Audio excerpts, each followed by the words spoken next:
ദൈവസ്നേഹത്തിലും എളിമയിലും അനുസരണത്തിലും വളർത്തി. ദൈവമേ, കുഞ്ഞു മറിയത്തെ പറ്റിയുള്ള അങ്ങയുടെ ഹിതം എന്താണെന്ന് എനിക്ക് മനസ്സിലാക്കി തരണമേ.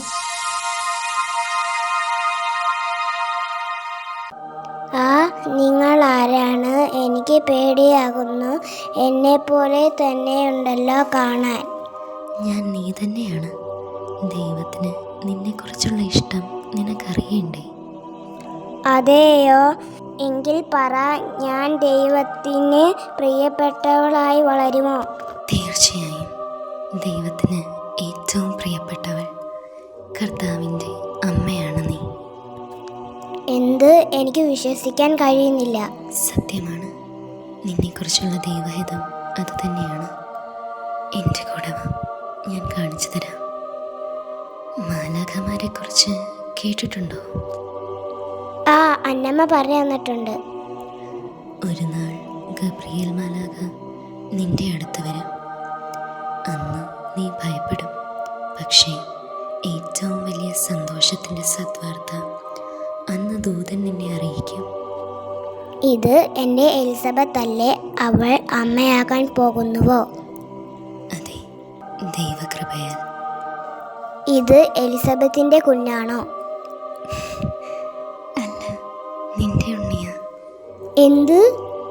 അതെ, നിന്റെ മകൻ, ദൈവത്തിൻ്റെ ഏകപുത്രൻ, ലോകത്തിൻ്റെ രക്ഷകൻ ഈശോ.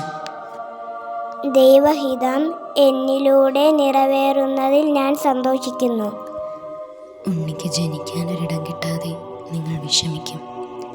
എങ്കിലും ജോസഫ് നിന്റെ കൂടെ ഉണ്ടാകും. ജോസഫോ? അതെ, നിനക്കായി ദൈവം കരുതിയ നീതിമാനായ വരൻ.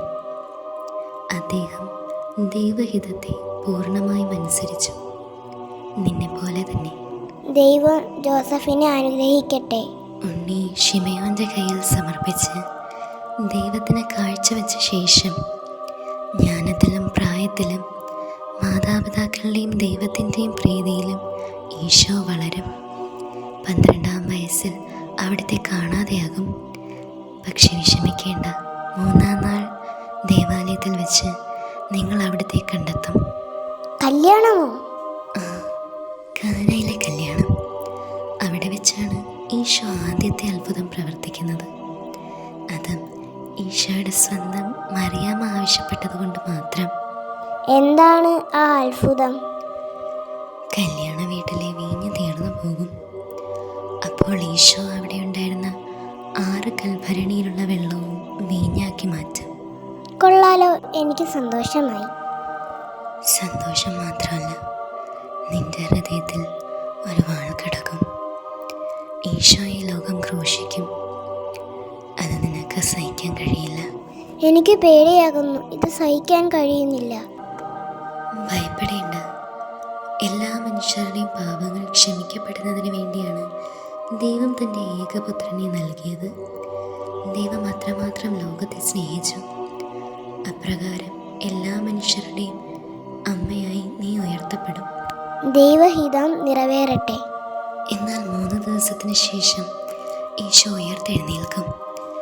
പക്ഷേ എന്നിട്ടും ഭയന്നിരിക്കുന്ന ശിഷ്യന്മാർക്ക് ധൈര്യം പകരേണ്ടത് നീയാണ്. എനിക്ക് ഈശോയുടെ കൂടെ എപ്പോൾ ആയിരിക്കണ്ടേ?